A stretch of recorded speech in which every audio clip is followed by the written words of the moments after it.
Good morning, everybody, and welcome to the meeting of Mid-Suffolk Development Control B Committee. Please ensure you maintain social distancing from all other persons whilst in the chamber and the communal areas. Please make sure that you wear a face covering at all times unless you're sitting down or exempt for doing so, and that you use the hand sanitizer wipes provided. Please do not interrupt other speakers or hold separate conversations while others are speaking. If you are attending the meeting to speak and persistently interrupt the meeting, you may be asked to leave. Please ensure that you switch mobile phones onto silent or switched off. We will be using e-voting for this meeting on the modern.gov, so please make sure, members, that you are logged in and ready to use. Fire safety arrangements. If you hear the alarm, leave the building immediately via the fire exit and make your way to the assembly point, Ipswich Town Football Ground. Follow the signs directing you to the fire exits each end of the floor. Do not enter the atrium, which is the ground floor area and walkways. If you're at the atrium at the time of the alarm, follow the signs to the nearest fire exit. Use the stairs and not the lift. Do not enter the building until you are told it is safe to do so. The council, members of the public and press may record, film, photograph or broadcast this meeting when the public and press are not lawfully excluded.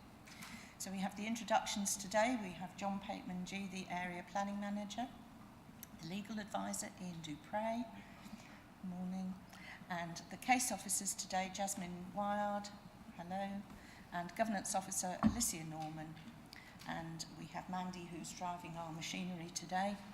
And the ward members are Councillor Austin Davis sitting at the back, and also Councillor Harry Richardson sitting at the back there, and then obviously the members of the committee sitting either side. So can I have apologies for absence and substitutions, please? Do we have any apologies? None received, Chair. Thank you. Any declarations of pecuniary and non-pecuniary interest by members? No, doesn't look like it. Thank you. Declarations of lobbying. Any declarations of lobbying? No. And any declarations of personal site visits? Neither that. Thank you. Confirmation of the minutes of the meeting held on the 23rd of March. Are there any points regarding the accuracy of the minutes, please? No. May I have a proposer and a seconder for those minutes? Councillor Carston. And a seconder, if I may. Councillor Muller, thank you. So may we go to an electronic vote, I should say. Thank you, Chair. Members, that vote should now be in progress.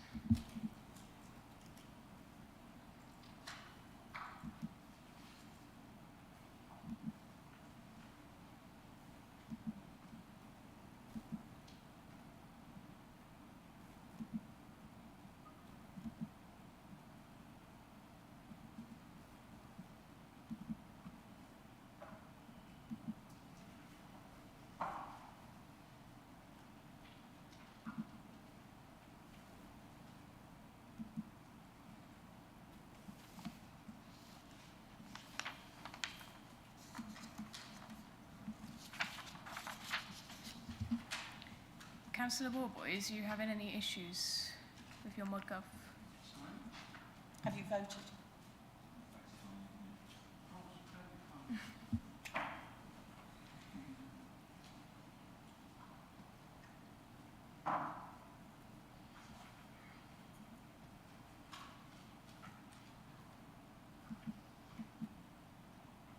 Do you want to take it verbally? Can we take it verbally, Councillor? Or have you voted? Voted. Got it. Thank you, Chair. That is 7 votes for and 1 abstention, so that is carried. Thank you very much. Do we have any petitions in accordance with the Council's petition scheme? None received, Chair. Thank you. And the schedule of planning applications is one, and one we will do. Thank you. So, we now move on to that first application. And I'll now invite Jasmine Wyard to introduce the application to the committee, which is DC 21-04549, land to the south of Heathrow, Thurston. Thank you very much. Thank you, Chair, and good morning, members. I'm presenting case DC 21-04549 today, which relates to the site land to the south side of Heathrow, Thurston. The application is for the erection of 54 affordable extra care units comprising of 40 apartments and 14 bungalows with communal gardens, landscaping and car parking. As per the table papers, the local lead flood authority have withdrawn their holding objection and have now recommended conditions, and Suffolk County Council Highways have also recommended a condition to secure bus stop improvements. Members are reminded that this presentation accompanies the main committee report and in no way seeks to replicate the detail within that report. The committee report contains a range of illustrative material and detailed assessment to such an extent that this presentation is kept succinct. The site falls within the Thurston Neighbourhood Plan area. The Neighbourhood Plan holds full weight in the determination of this application.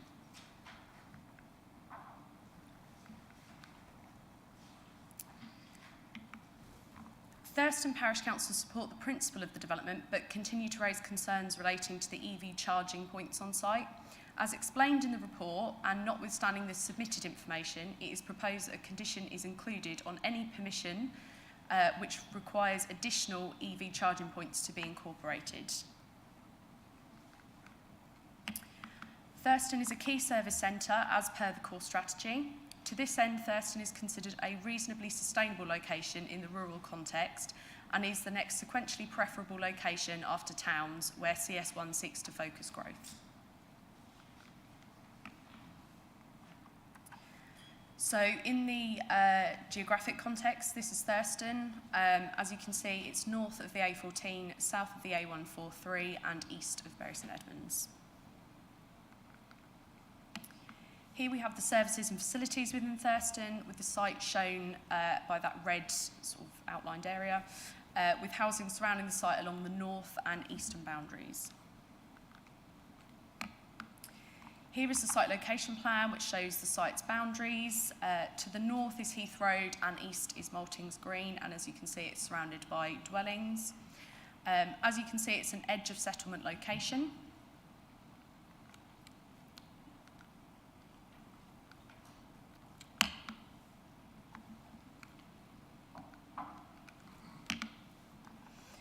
Here is an aerial view with the block plan superimposed on it. As you can see, the site sits within the wider part of an agricultural field, which is within the ownership of a local charity. Thurston's neighbourhood plan shows the most up-to-date settlement boundary. As you can see, the site abuts the existing boundary to the east and to the north. The settlement boundary for Thurston that exists under the local plan is shown by the brown line there. As per the previous slide, Thurston's neighbourhood plan reinforces this boundary. The site itself is relatively unconstrained with no protected trees or listed buildings immediately nearby. However, one constraint is that there are pockets of the site which are at a low risk of pluvial flooding. Suffolk County Council Floods and Water have, however, assessed the application and raised no objection from the perspective of pluvial flood risk.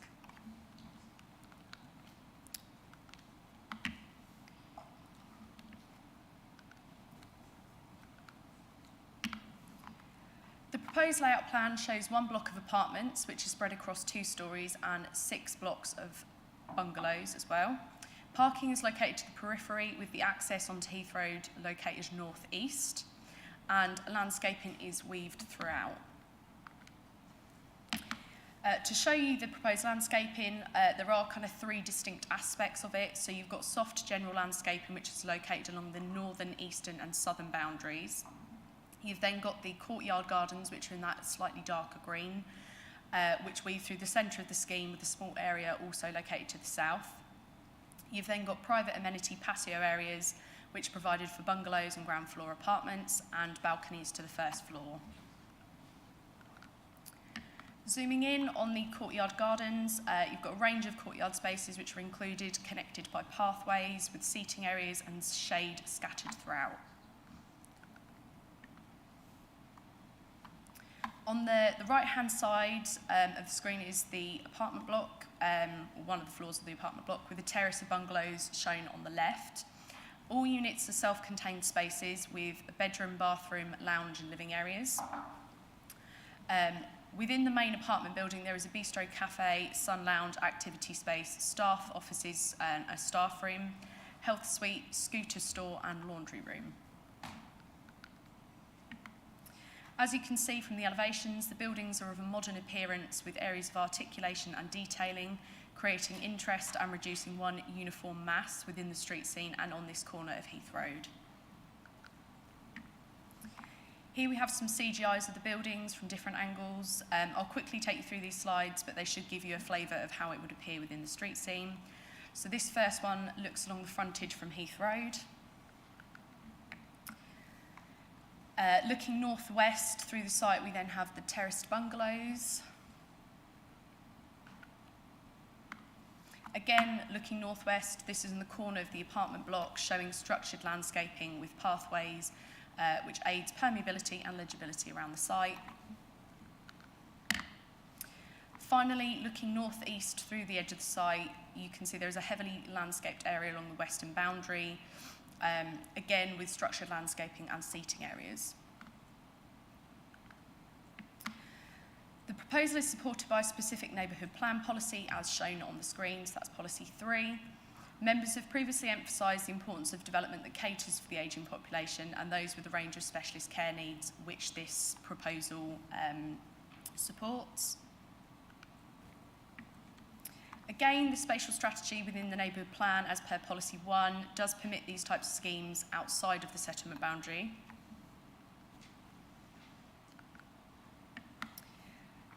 So, in conclusion, the recommendation is to grant conditional planning permission subject to Section 106 agreement.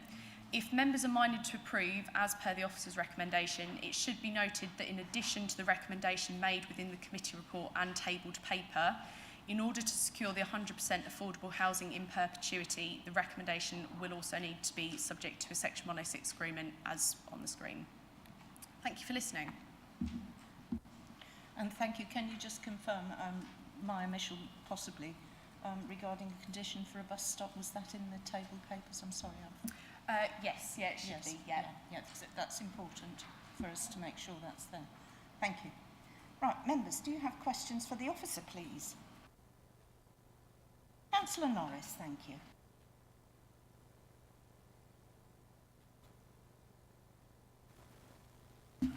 Oh, yes, right. On page 37, at the top of the page, the sentence there, we also recommend a wildlife-friendly lighting strategy is implemented for this. Sorry, okay. Up the top of page 37, the sentence that reads, we also recommend that a wildlife-friendly lighting strategy is implemented for this application. I don't see this mentioned as such specifically in the conditions proposed on page 76, although it does mention ecological mitigation. So would the wildlife-friendly lighting strategy be included within that? That's one question. My second question is on page 52, paragraph 3.2.15,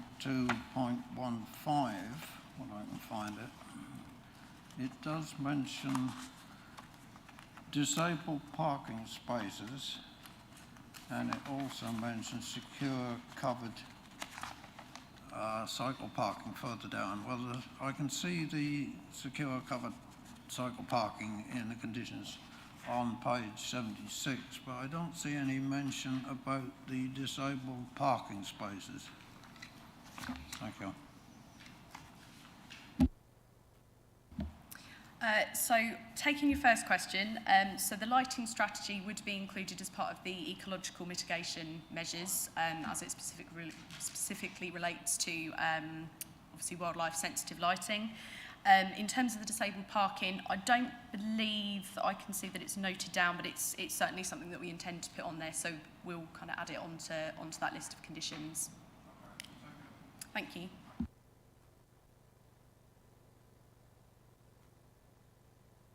Councillor Warboys and then Councillor Custon, thank you. Thank you, Chair. I've got two questions.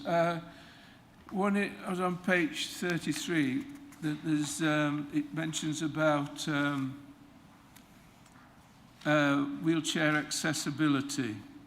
The standard, the M4 standard, is not specifically designed for people in wheelchairs. Having visited establishments of care facilities, I mean, this is one of the issues that's been raised with me by residents, is not only the accessibility by wheelchairs, but also their storage, and if they've got battery assists on them, the safe charging of these batteries as well, which has become an issue in care homes as well. The second question is, I'm not too certain, it's a planning concern, so you might have to clarify with me. On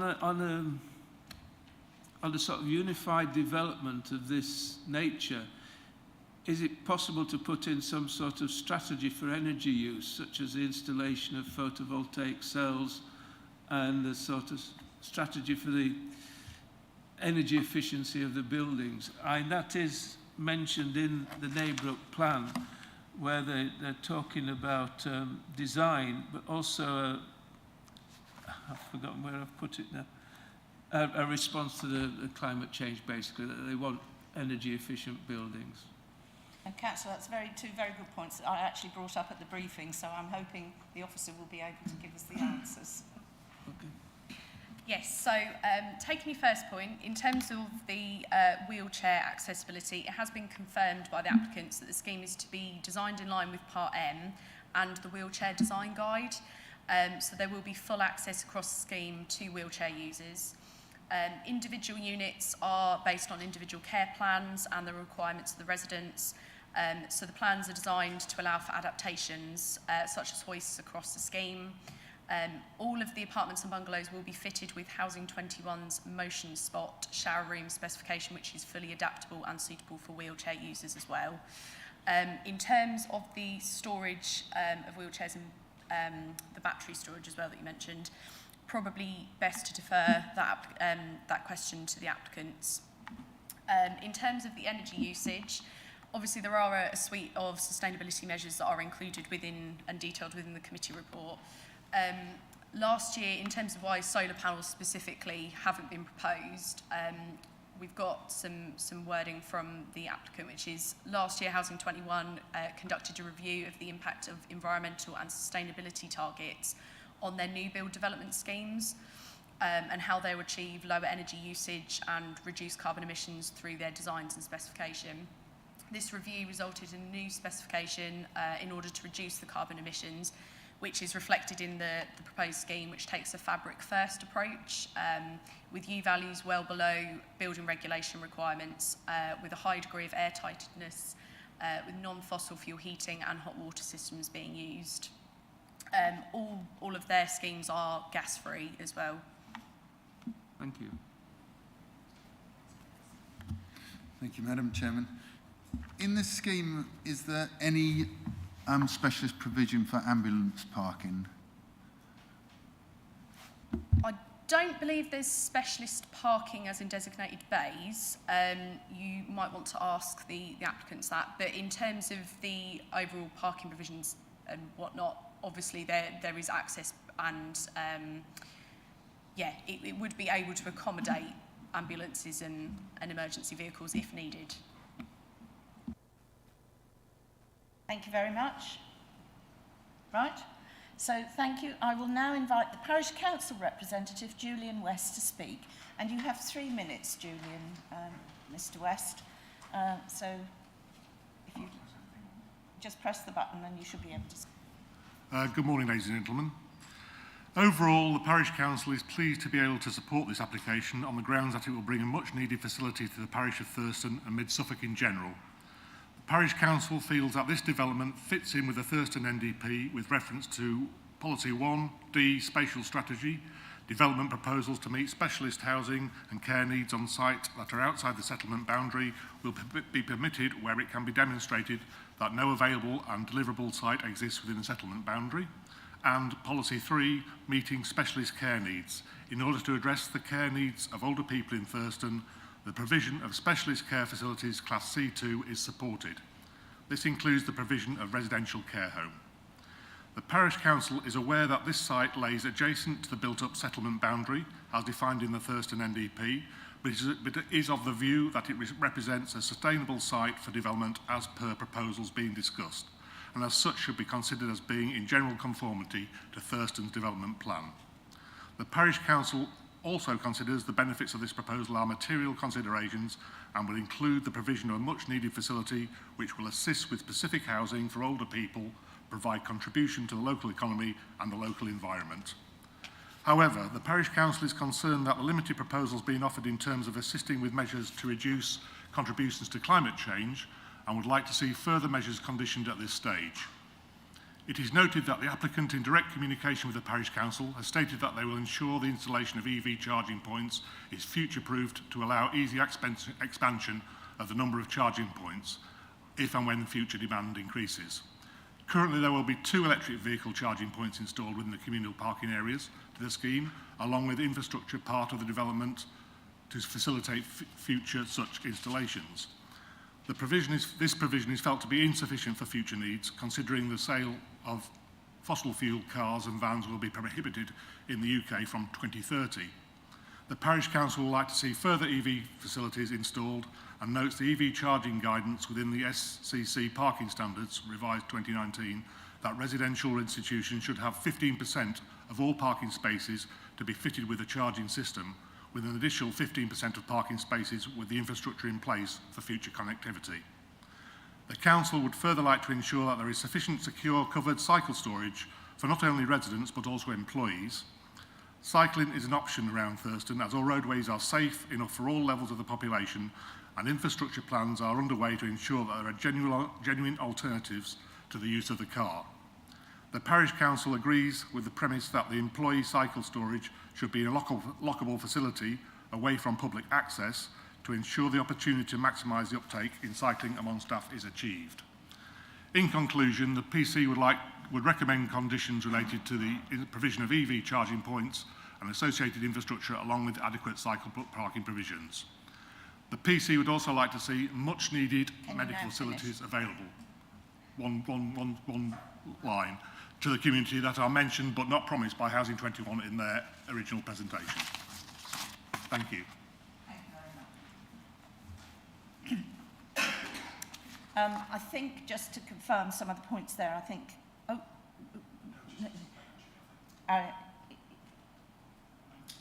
well, yes, I was just going to say I think the planning officer covered the EV charging points, that there will be an increase. And John, you wanted to make some sort of comment, please. Can I just make a comment on both of those points, the EV charging and the cycle? So if members turn to page 97 of their papers, in our recommendation we say refer to the highway conditions, and all of these conditions would be recommended. Ultimately, on page 97, you have the secure covered cycle storage for both visitors and employees to be agreed. That's a recommendation from the Highways Authority. John, can I just stop you a minute? We're on page 76, I think. Are these in recommendations are you talking about? So I was looking at the recommendation for consultation response. I've got it has page 97. Oh, right, okay. It's just... the response. Okay, right, carry on, sorry. So our recommendation says see highways. Yeah, exactly. And the highways is here on page 97, which lists quite a number of conditions. And the third paragraph down is the condition on cycle storage. So that is recommended to you. If I may just go back up to page 96, I have just realised on the EV charging infrastructure point, the Highways Authority have recommended that the details of the electric charging points need to be agreed by the local planning authority. In our recommendation, we've put a condition for that to be agreed. However, the highways say prior to slab level. Our condition in the recommendation says prior to occupation. So there's a conflict between the two. So at this point, may I recommend that we go to the highways, which is the earlier point, which is prior to, before slab level. That's a correction from us, and I do apologise. Yes, I do see your point. I think that's very clear. In fact, I have that starred as required by Suffolk Highways, and I've put link, which is obviously everything we've got there, because sometimes the conditions, you've got to be a bit brief. You can't sort of write chapter and verse. So, sorry, I could see people were looking where they were looking for. So I think that might answer any questions that people might have for the Chairman. So do you have any questions for Mr. West? Yes, Councillor Mellon. Thank you, Chair. Yes, you mentioned that this site for the development is outside the settlement boundary, and but it would be compliant with your neighbourhood plan because your neighbourhood plan says you could have sites outside, but only if there's nothing within the development boundary that's suitable.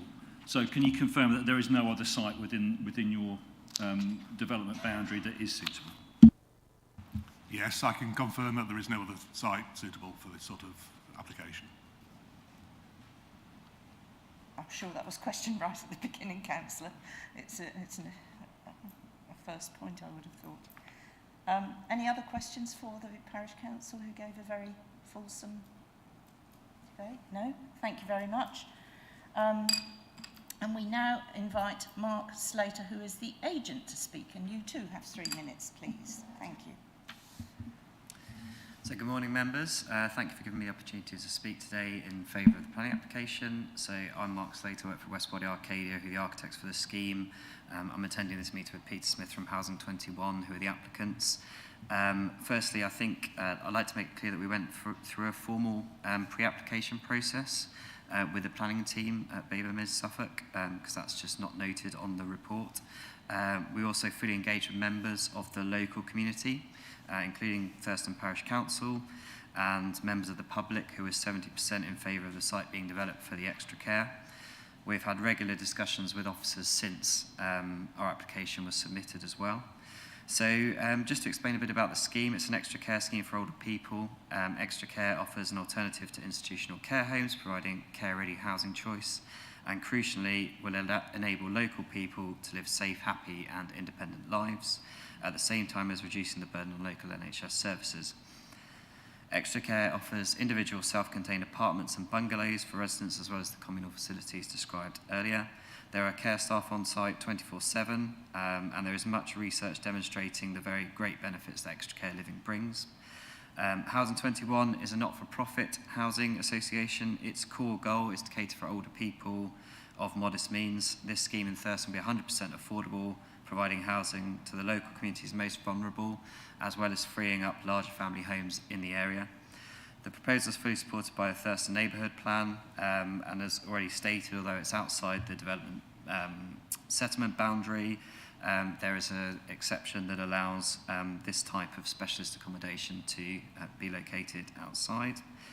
So the design's been carefully developed to sit well within the context of the local area. It uses a landscape-led approach, so designed around courtyard gardens of different character, and offers biodiversity net gain through wildlife gardens, hedgerows, wildlife grassland, and bird and bat boxes. It's highly sustainable and low carbon, so there's no on-site fossil fuel systems proposed, and it has high levels of insulation, very airtight construction, and then our renewable source of energy is air source heat pumps, which combined with mechanical ventilation provide the heating and hot water for the scheme. There is disabled parking, although not explicitly labelled on the plans. There is disabled parking shown on the site plan itself, as well as an ambulance space for an ambulance to pull in, although again it doesn't have a dedicated space itself. It's been designed specifically with older people in mind, so it's been designed to latest thinking in dementia design, where Housing 21 are market leaders. It's also used happy and wheelchair design guidance to cater for both physical and cognitive impairments. There is a buggy store on the ground floor for storage of wheelchairs, particularly electrical ones where there's charging points there, and there's also cycle parking within that store as well for staff. So in summary, there are many benefits to the scheme. It's 100% affordable and provides housing and support for local people in terms of health and well-being. but there are many benefits beyond the building itself, including relieving pressure on publicly funded Can care you use services. your last sentence, please? Yeah, reduction in social isolation, job creation, and release of under-occupied homes and prevention of unplanned hospital visits. Thank you very much. Quite close to it. Thank you very much. Now, members, do you have questions at all? Councillor Mellon. Yeah, thank you, Chair. Just a quick question on heating. You mentioned air source heat pumps. Is each individual unit getting their own sort of heating system, or is there a kind of a central one that dispenses to each unit? There'd generally be a central one within these schemes. In the apartment block with the bungalows, we might go to individual within the individual bungalows because it just makes sense for distribution and heat loss and things like that. Councillor Stringer. Yep, thank you, Chair. Mentioned in the papers and in the presentation that you take a fabric first approach, given the review you had about sustainability and energy use last year in your report. So, what fabric are we talking about here? So that's in terms of walls, roofs, Yes. windows. Yeah. So, well, in terms of we're well above the building regs, I couldn't quote you the UVAs, but on average it's a 50% improvement on... Yeah, no, that wasn't the question. The question, what is the fabric? Oh, we haven't... Oh, what, in terms of the construction Yes. build-up?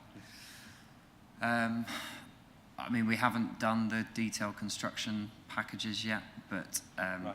generally be looking at a sort of traditional masonry construction, I think, on this type of development. That frankly is the most inefficient building method for airtightness. So this isn't a fabric first approach, this is a fabric last approach, surely. No, that's not the case. First approach. Sorry? So, in terms of the fabric, you can make traditional construction airtight through various methods. No, that's Excuse not me, the evidence. Councillor. Sorry. Can I, excuse me, Councillor, can sorry. I just ask a question of the planner and the legal? Is this a planning or a building reg question? I understand your interest and your knowledge on these things. I'm just trying to clear it with the planning officer and the legal officer, just if that's relevant. I know it's relevant, but if it's critical to a decision, if you see what I mean. And then you may continue, obviously. Yeah, well, there's a couple of things here. There is obviously building regulations that have a particular standard in terms of construction, but in planning terms, I believe the member is trying to ascertain the level of environmental harm in respect to the proposal, and on that basis, these questions are relevant in order for him to make that judgment in the debate and how much weight he wishes to put to that. I would say, though, forgive me, Councillor, you're entering a bit of debate with the person here. Thank you for the clarity on that, and I hope you don't mind me asking for clarity too, because it helps us. You had a further question. I did. Thank you. Rather than I just debate, wanted yes. that reassurance, which I feel I haven't got. That's all. Because what we're talking about is a review into any. Yeah, I'm now leading into the next question, if that's okay. My second question is: you had a review of sustainability last year that ruled out the need for solar panels on the roofs of these. Given what's happened with the energy costs in the last year, surely for your own cost analysis, that review needs to be happened again, because I certainly wouldn't want you to rule out using that energy to be able to be made on site if it made this development more economically viable in the longer term. Yeah, so I think in terms of that, we haven't, although that's the general approach, we haven't undertaken detailed SAP calculations at this stage, which will come as part of the building regulations compliance further down the line. So there might be alterations to that energy strategy based on the output from those calculations. So I think it's important to make the note that we haven't ruled out putting PV into the building, but that will all be looked at in the round once we've done the detailed calculations at detailed design stage. Yeah. Well, can I just ask panels coming, because we are getting a bit of a debate here, and I really just want to tighten this up a bit. Councillor. In the recommendation in your papers on page 76, the case officer has, I suspect, looked at that issue to future-proof what may come forward later, and therefore he has sought to seek a further energy statement as part of the recommendation. I'm going to assume, because it's not explicit, that it is in regard to the energy efficiency of the building as a whole and any solar panels and so on. Yes, please. Thank you, Chair. With Please. your indulgence. So can I then be assured that if the further review suggested that every square metre of the roof space needed to have PV cells on it, that would not be precluded by the decision we are making today? In your debate, members may wish to consider that further condition and expansion of that condition to cover that issue, if they wish to ask us to conclude that. Was that your questions? Yeah. Okay, thank you very much. Any further questions? Councillor Caston and then Councillor Warboys, please. Thank you very much. Could you tell me a bit more about the ambulance parking, please, that you mentioned? Yeah, of course. So we've designed it so that the ambulance can pull in into the scheme in a adjacent to the building, right next to the entrance. So if there is an emergency, then it can be quickly dealt with on site. Do you have any provision for ambulances taking people for treatment, where they take someone to Norwich for treatment or something like that, the minibus style ambulances, or will they use the same facilities, please? Can I defer that question to Peter at Housing 21? Sorry, who might know quite the catch the question. Do you have any provision for the different sort of ambulances, not the emergency ones, the ones that take people in for treatments in hospitals and that will be visiting the site to pick up residents? I don't think we've got a particular policy around that, but obviously we've got 140 extra care courts across England, and I'm sure all different types of ambulances pull up and at our schemes. So the space for the ambulance to pull up can be used for whatever type of ambulance it is, and it's a what is it called, a drop-off point or loading bay, I think it's called on the plans. So it's right next to the main entrance, and it's a large area for an ambulance-sized vehicle to park. So presumably your question is about non-emergency treatments and things. So my question, I was worried about the minibus drop-off point being used by ambulances and blocking off car parking spaces, but I think I'm happy with what you've told me, that there is provision on the site to deal with that. Thank you. Thank you, Councillor. Councillor Warboys, thank you. Thank you, Chair. Yes, you mentioned there's going to be a buggy store on the ground floor with charging for battery-powered wheelchairs. How big is this going to be? So that store holds about 16 buggies, so 1 in 3. And it's going to be easily accessible. It's not going to be for people to drive in and... Yeah, no, it's right next to the entrance. Well, it's adjacent to the entrance, and then people can come in through into the main building without having to go back outside. It's all level access. And then people will be able to access other parts of the building by wheelchair? Yes, yeah, so it's totally level access throughout. All the corridors and doors will be wide enough to allow for wheelchair access and turning throughout the common areas and apartments. Thank you. Thank you, Chair. Thank you. Councillor Muller, thank you. Thank you, Chair. It really follows on from Councillor Warboys' question. What about the residents living in the bungalows? Will there be storage if they have the mobility scooters at all? Yes, they can have storage outside of the bungalows itself as part of the landscaping. Would that be covered storage for them? Yes, we'd probably put in covered storage, I imagine, outside the bungalows, yeah. I think the apartments and the bungalows are spacious, and so we have it in our typically in our schemes across the country. People can choose either to use the buggy store, or sometimes they put their buggies in their own apartment or bungalow. So they're spacious lobby areas inside in the design, which means that it doesn't block the flat up. So if the people in the bungalows park their mobility scooters inside their bungalow, would that not inhibit their escape in the event of a fire? Prohibit what, sorry? Would that not inhibit their potential escape from the building in the event of a fire if they had a buggy actually in the actual lobby of their bungalows? We'll get a fire risk assessment done as part of the sign-off of the scheme. So yeah, that will be looked at. I'm fairly confident that it's common practice. I'm not aware of having external parking for mobility scooters in our bungalows. The majority of what we have are flats across the country, but we do have some bungalows, and I'm not aware of there being external parking for those. So either way, it will be looked at by the fire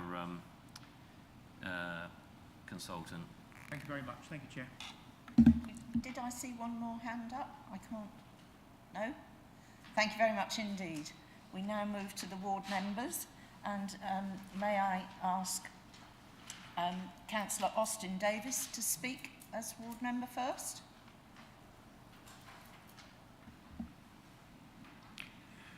Thank you very much, Chair. I've carried out a couple of site visits, one with the landowner and one with the developer. So I appreciate the maps and things you've provided. They're obviously spot on. The settled community, which is the heart of Thurston, is one where a number of our residents have lived there for decades.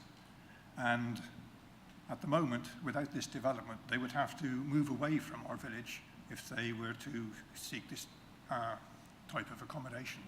So being able to stay within our village and stay within their community with all their friends is something which is clearly greatly appreciated by our whole community. In terms of something called SC10, the siting of the local community health services, this development will enhance what we currently have, because at the present time we have one pharmacy.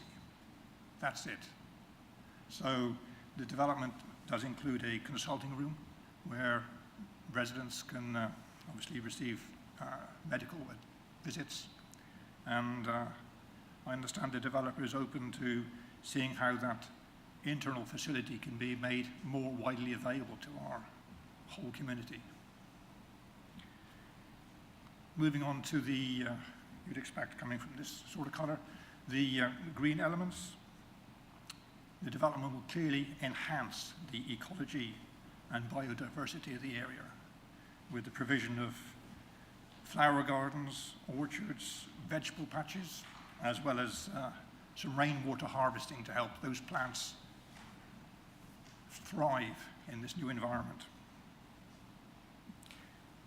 In terms of the EV charging points, it's heartening to hear the developer saying that they can be made future-proof, because clearly as time goes along, the petrol and internal combustion engine is going to expire. Heat pumps obviously are highly welcome, but as other councillors have observed, there's a need to generate some electricity to power them, as there is with the charging points. So I'm a strong supporter of solar panels on this particular development, if that's possible. So those are my thoughts and observations, and I wholeheartedly support this application. Thank you very much indeed. Anybody have any questions at all? No? Thank you very much. And now may we come to Councillor Harry Richardson for his comments too, please. Thank you. Lovely. Thank you very much, Chair. I'll be brief because I think most of the points have been covered already, but I will just start by saying that I absolutely support this development in Thurston. It's probably going to be the only time you hear me say those words, so enjoy it while it lasts. But I think just in terms of the sort of specifics of this application, as you've already heard, it's compliant with Thurston's neighbourhood development plan. It does meet their policy around caring for people with additional specialist care needs, but also just touching on sort of the broader health and well-being aspects of this, and I will explain why that's relevant. what I think this scheme enables local people to do is perhaps if they've got sort of additional care needs that preclude them from living exclusively in their own home, it's sort of a stepping stone where they might not need sort of full residential care, and I won't dwell on sort of the cost and the availability of domiciliary care, but it allows effectively people to preserve their own independence for longer, which I think will have an enormous benefit to the people involved. And so what effectively I'm saying therefore is that I think this scheme has an enormous amount of social benefit attached to it, and so I'd invite the committee to give that weight accordingly. And finally, this is just sort of more of an observation rather than sort of a specific planning consideration, but it's one I think worth reflecting on, which is that whenever I've attended a planning committee meeting, I think 9 times out of 10, one of the issues that arises is a lack of engagement from the applicant. And I have to say that has not been the case here. I think there's been, as I think you heard from the agent, there has been quite extensive engagement with the local community in the development of this application. And I do want to give them full credit for that, because the net result is something that meets identified needs, is compliant with the neighbourhood plan, has the support of the parish council and the 2 district councillors, and I think that's certainly the first time I've seen that happen in Thurston in the time that I've been a councillor. And so I do just want to put that on the record, because I think that is extremely welcome, and so I'd encourage the committee to support this application. Thank you, Chair. Thank you very much. I will ask the customary, do we have any questions for the... Councillor Warboys, you didn't get away lightly there, Councillor Richardson. Thank you, Chair. Councillor Richardson, there's a bit of discussion in the documents about the impact on the local GP surgeries and the need to recruit into those surgeries. Has there been any sort of risk assessment with regard to a failure to recruit to those surgeries? I suspect, Councillor Warboys, are you asking that question of me as the ward member or the Cabinet Member for Health and Wellbeing? Because if it's the latter, I would say that's probably a question for the CCG rather than for me, because that's not something that falls within the District Council's remit. Thank you. Thank you very much. I think that really covers your answer from the member, but if the senior officer wants to give us some guidance. Sorry, not to add another question, but just to make a point in terms of just going back to the agent mentioned that we hadn't in our report said that pre-application has taken place, and noting what the board member just said, where it says pre-application has taken place, yes or no, that should actually say yes. It says no in your report. We apologise for that. That's another error. There is a copy of a pre-application inquiry with the authority, but just to make sure that's on record as well. And did you want to come back, Councillor Warboys, because I'm not sure that the question was relevant. I think, again, I might ask legal, is that relevant? I think they did say that within the facility there will be examination rooms and such like, and so is Councillor Warboys' question relevant for planning at the moment? Because the health authority will be engaged at a later date. It sounds like more a question about the details of the precise health and welfare provision that goes. I mean, unless John disagrees, it might go beyond a purely planning issue. In terms of the consultation response we received, in planning terms, the health authority is not expecting any contribution from this development. They don't feel they need any direct contribution. They have said they may engage in SIL as necessary, but that's something for them to consider at a later date. So that's where we are with that. If I may, Madam Chair, sorry, it is described somewhere as affordable, but it is a development that will give rise to a SIL liability, I think, isn't it? It's affordable, but it's also a care home under C2, so I will leave that for the debate with the SIL team. Thank you very much. So I now open the debate. Thank you for all the contributors. Oh, Councillor Muller, did you have a question? Sorry? For debate, please do carry on. I just wondered whether I'd missed one earlier. I beg your pardon. Thank you very much, Chair. Well, I must admit, I do actually like this particular application. I'm particularly pleased to see there's a scooter store. I think that's really, really important in this day and age, although I do have concerns about potential residents parking their scooters inside their bungalows. But I appreciate a fire risk assessment will be done, which is fine. I do also agree with the other point that was made with regarding the increase in energy charges. Solar panels could help reduce the costs of that development for the residents, so I think that's really important. But on the whole, I think it's a really good plan, and with the amendment that Mr. Pateman-G made earlier, I would be happy to move approval on this one, Chair. Thank you. Can we just have clarity from Mr. Pateman-G, which was brought up originally by Councillor Stringer? I think you then added something that might be more comfortable for everybody to consider debating. Is that what you're referring to, Councillor Muller? Yes. I think it Could might you be just expand on that for us, please? There's been a couple of corrections that officers have made as well, so it might be just helpful just to clarify what we have as a recommendation before us. So it is as the recommendation page, with the addition 106 for affordable units to be secured. We then have, just to confirm, that the ecology mitigation condition does include wildlife-friendly lighting. We also have the highway condition shall include disabled parking to be agreed, just for the avoidance of doubt. EV shall be agreed prior to slab level, because there's a conflict in conditions in your papers. We're resolving that by saying it's definitely slab level as per the highways conditions. And we also have energy statement, which I'm going to take to be prior to slab level, an assessment review of the proposal for energy efficiency and details of appropriate measures to secure high energy efficiency shall be agreed by the local planning authority.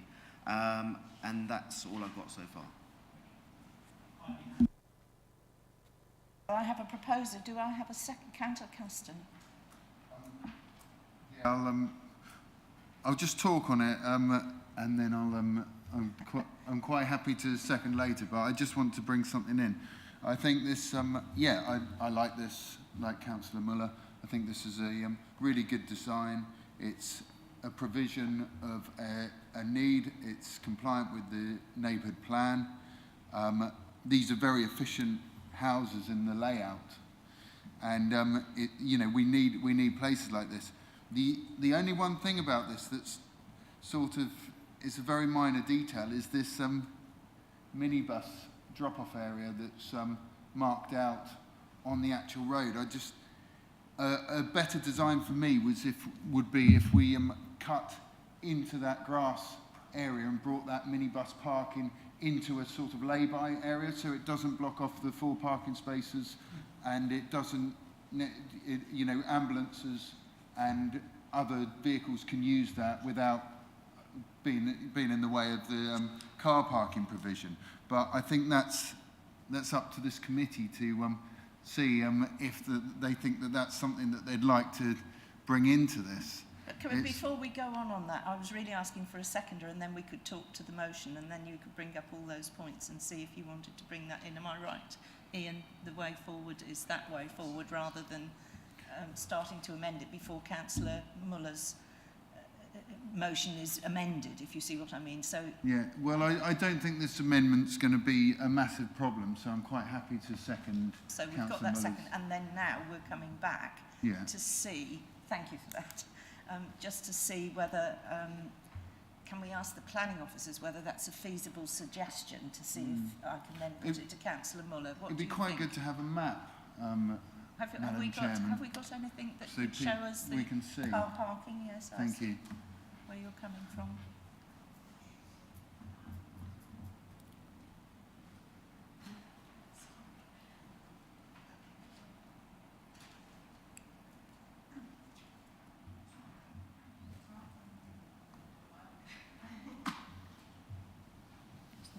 Sorry, Madam Chairman, I've caused the problem here. No, you're quite entitled to it.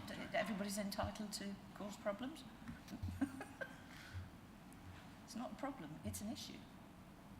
And people need clarity. Can you enlarge that at all? I think maybe 2 down might be. Well, we can use that. Yeah, that's fine. So at the very top of that map, you've got the it says parking, and you've got the square sort of lines for the minibus drop-off provision.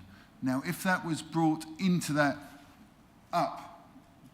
into the grass area, into a sort of lay-by style parking provision, I just think that would protect those car parking spaces. You've got, 4 further on and 4 directly opposite that could easily be avoided just in case an ambulance parks in there during the day, or a minibus is sat there waiting for a long time. Can I defer to the planning officer, because what you're doing is redesigning the landscaping and the parking, and what you're suggesting is putting something which would have clients would have to go through the car parking spaces to get to your suggested lay-by. So could I have some sort of... It's only 2 metres higher up than it is. Yeah, I'm not saying about that. I'm saying the patients themselves will have to come out of the facility and go through the car parking spaces to their waiting vehicle. That's all I'm saying. But it is an existing minibus drop-off. And I just think from like previous experience, that's where the ambulance crew would park. I don't know. What do planners think? I mean, we're redesigning the thing. What? Well, is it a big issue? It's a bit of a difficult one, because ultimately, if you design something that's a drop-off point very specifically at the top end of the site, and the issue is at the bottom end of the site, then the ambulance is just going to go down to the specific point, the nearest point to the bungalows. So there's going to be a kind of a balance of opinion both ways, no matter how you design it, where you go. The only problem with having a lay-by is you may end up with people parking in there, and then it becomes a pointless exercise, because the minibus or ambulance will sit in the middle of the road regardless.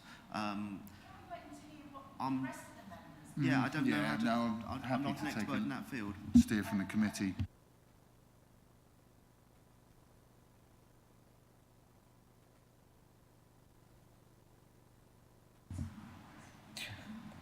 I think that's up for debate, Chair. I'm happy to second it without moving that drop-off point, and I'll give a couple of reasons why.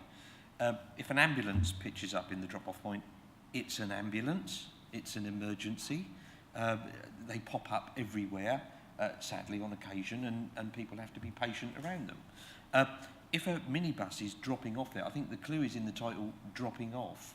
It's not going to be sitting there for 15 minutes waiting for someone like they would at a bus stop, I feel quite sure. So, and it's only, if it were to be there, it's only going to take out of commission 1, 2, 3, 4 dwellings parking for a few minutes while somebody's getting on a minibus. I think there's an element of, you know, this being a first world problem. I don't see that taking up some valuable green space just to achieve that. I think that's slightly a bit too far. I'm happy to second it without that change, but I would like to make a few comments and observations, if I may.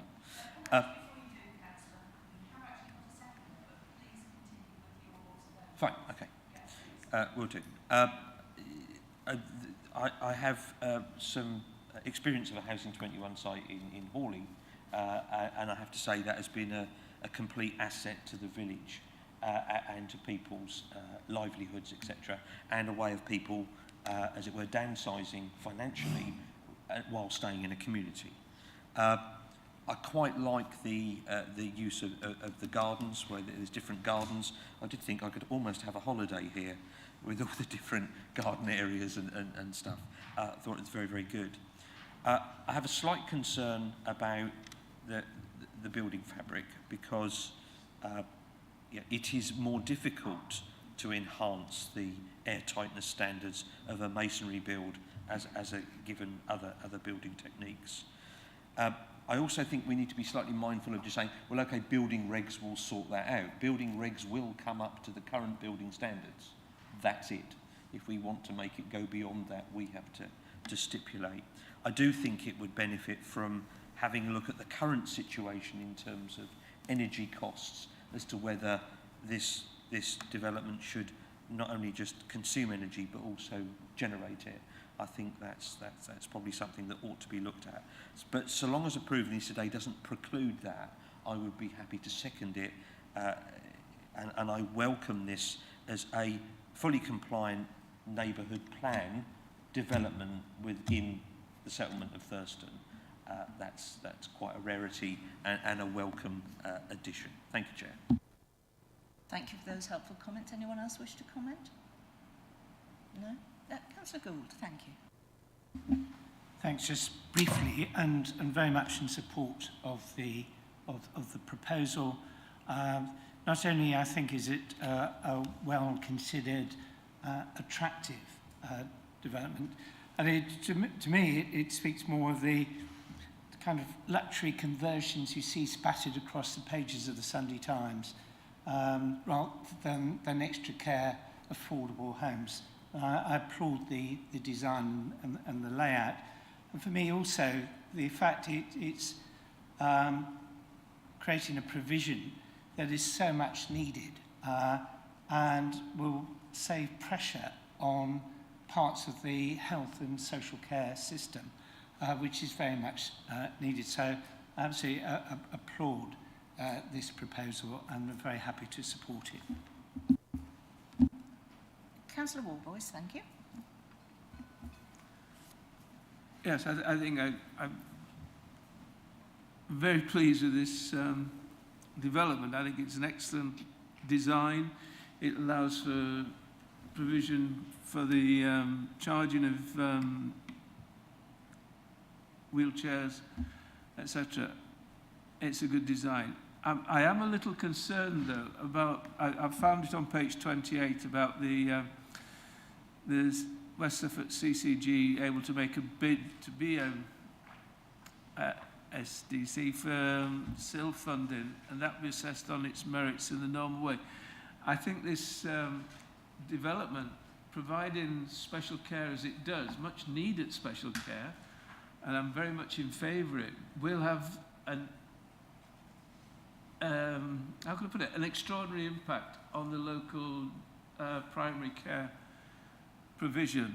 And I have a feeling that needs to be flagged up, perhaps with the CCG, or emphasise that there is a need, an urgency for that sort of provision to be developed. Whether that's outside the remit of this development committee, it probably is, but it is a concern.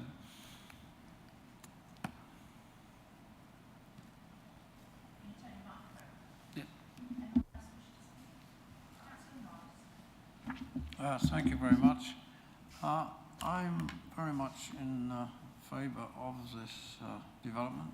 I quite like the opportunity for downsizing that's built within it, and I think this would help to preserve the social structure and the character of Thurston by giving more opportunity for families to sort of move into other properties.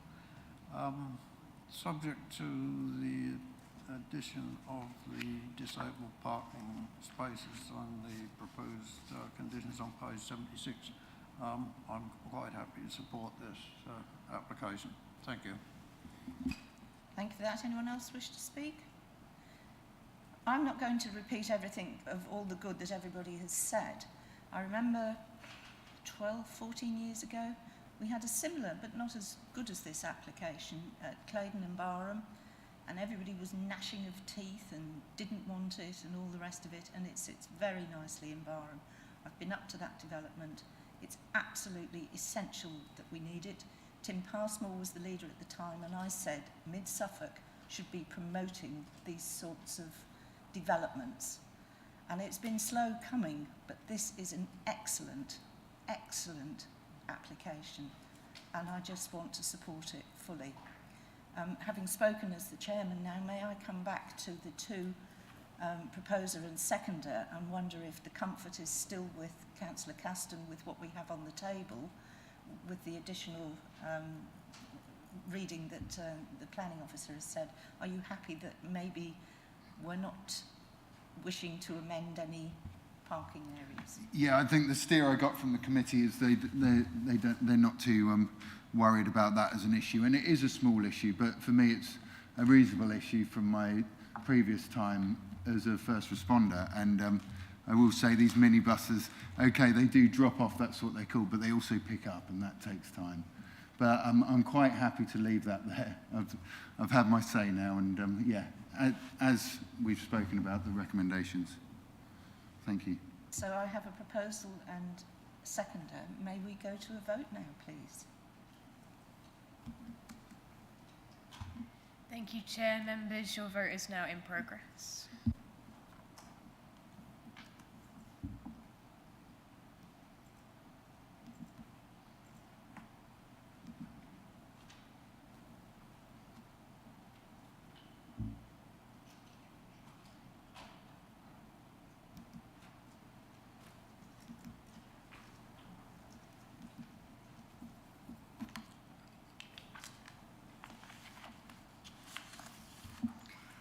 Thank you, Chair. That is 8 votes for, so that is unanimous. Thank you very much indeed.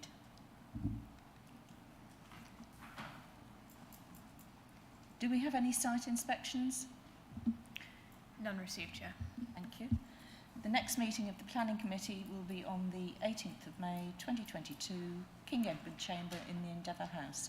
And I now formally close the meeting. Thank you, everybody. Thank you.